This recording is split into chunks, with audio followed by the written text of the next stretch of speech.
นี่ใส่หมอนอ่างให้ใบชาพยายามใบจะมวยเครียมจิมรีบสู้เนี่ยต่อเครียខ្ញុំឈ្មោះ Jane Man Hong រស់នៅសហរដ្ឋអាមេរិក Welcome to my channel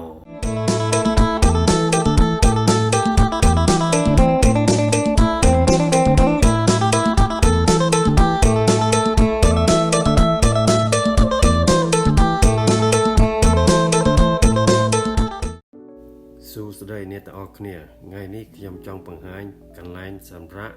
នៅសហរដ្ឋអាមេរិកពេលយើងបើកឡានចុះឡើង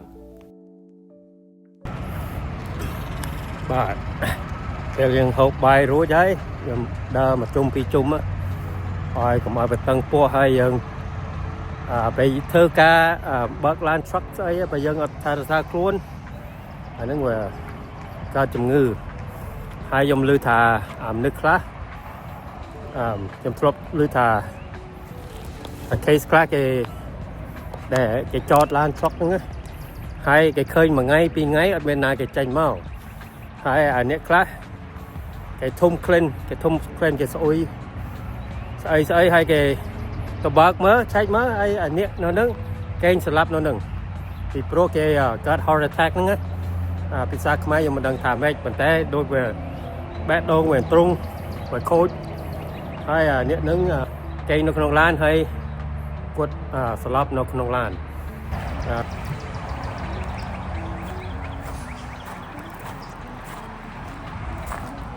អូហើយគេឃើញគេមានស្ពានទៀតមានស្ពានទៅ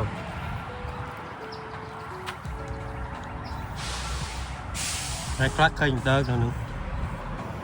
ហើយមានត្រីទៀត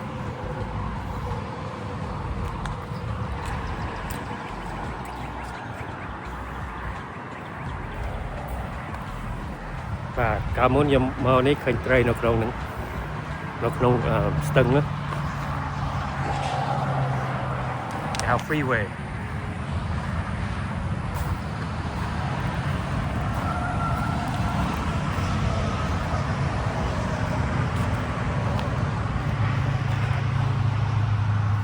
បាទខ្ញុំ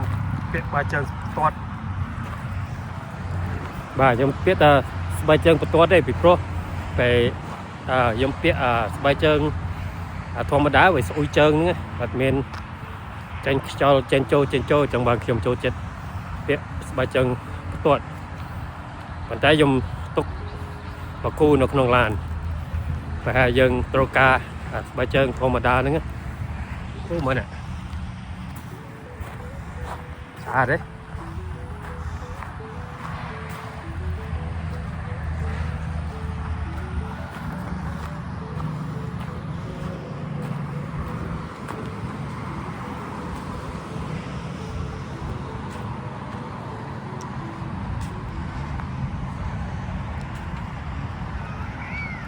ในខាងនេះគេមានចតឡានធម្មតាដល់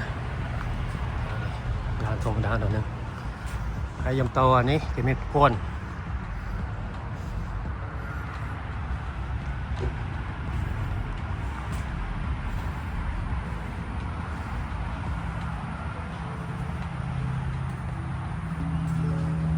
ស្ទឹងណា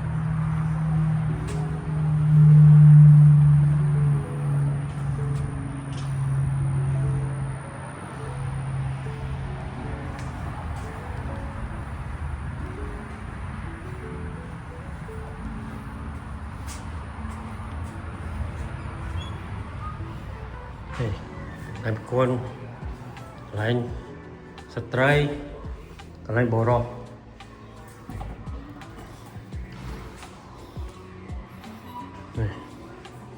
មានកន្លែងឡានដៃចូលនោម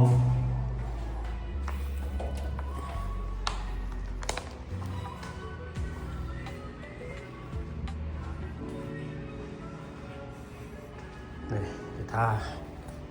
Not your dream car feeling drowsy park and rest អានេះគេថាពេលយើងងុយដេកងុយអីកុំបាច់បើកឡានទេទៅសម្រាប់ហើយគេថានេះ dead man talking hang up and drive end of conversation cell phones and safe driving don't mix. Motorists who talk on the phone while driving are 4 times more likely to be involved in crash accident. គេថាអានេះពេលយើងប្រើទូរស័ព្ទយើងកុំប្រើពេលបើកឡាននឹង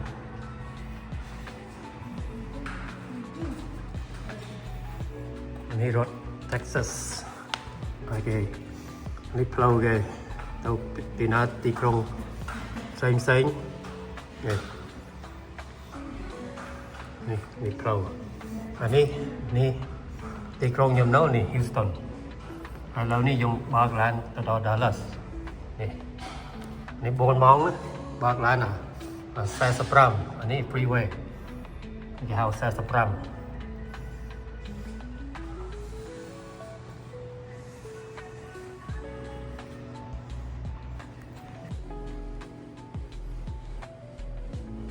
កន្លែងនេះគេមានម៉ាស៊ីនលក់ចំណីហើយទឹកក្រូច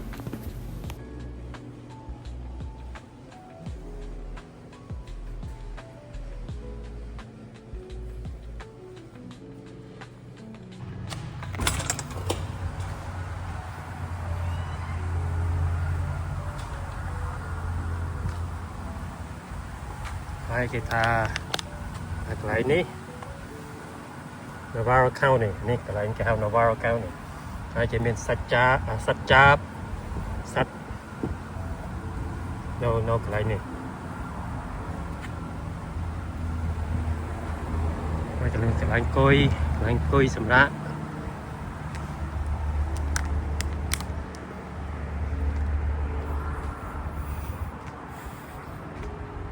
បាទពេលយើងធ្វើការបើកឡាន truck យើងត្រូវមានវេលាដើរតិចជុំ2ជុំកុំឲ្យវាចុកជើងចុកដៃឲ្យឈាមវា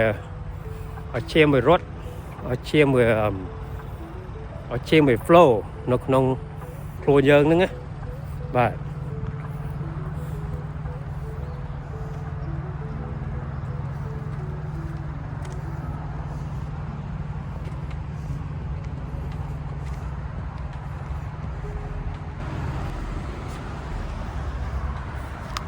ហើយគេនេះគេថាប្រយ័ត្នwatch out for snake ហើយ poison ivy ភាសាខ្មែរខ្ញុំមិនទាន់ដឹងpoison ivy ប៉ុន្តែអានឹងដូចដើមសន្លឹកវាហ្នឹងខ្ញុំត្រូវពូលប្រហែលដងហើយជួនណាខ្ញុំទៅកាត់ស្មៅកាត់អីខ្ញុំមិនដឹងមុនដំបូងឥឡូវមុនខ្ញុំទៅកន្លែងផ្ទះគេហើយខ្ញុំកាត់ស្មៅខ្ញុំទាញវាខ្ញុំមិនដឹងថាpoison ivy វាយ៉ាងម៉េចហើយកាលហ្នឹងខ្ញុំចេញមកហើមនឹងពេញដៃពេញហើយឈឺទៀតហើយវាល្មោះឡើងហើមឡើងយើងក្អែកវាឡើងឈាមនឹងបែកស្បែកខ្ញុំបែកហើយឈាមទៀតហើយទៅពេលទៅអីគេឲ្យតែការ៉េមលាបប៉ុន្តែអាហ្នឹងវាឈឺប្រហែល2 អាទិត្យហ្នឹងខ្ញុំរៀងហើយpoison ivy ខ្ញុំខ្លាចជួនណាខ្ញុំឃើញខ្ញុំខ្លាចអត់ប៉ះវាដែរឃើញវាថាយើងត្រូវមើលដែរ poison ivy បាទបើបងប្អូនអ្នកណាដឹងថា poison ivy នៅភាសាខ្មែរប្រាប់ខ្ញុំផងដាក់នៅ comment ឲ្យខ្ញុំតិចហើយឲ្យខ្ញុំបរៀនឲ្យដឹងគេថាម៉េចនៅភាសាខ្មែរនេះមានកន្លែងឲ្យកូនក្មេងលេង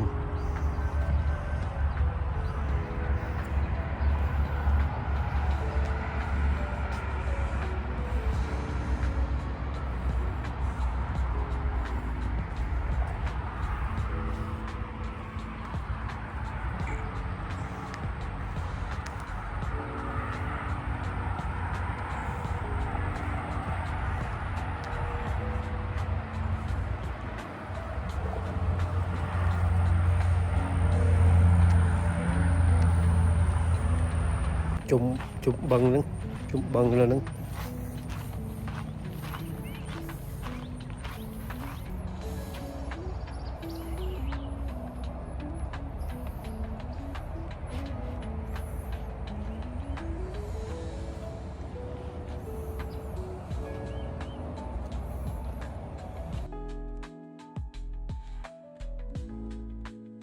ហើយនៅក្នុងបឹងនេះមានដើក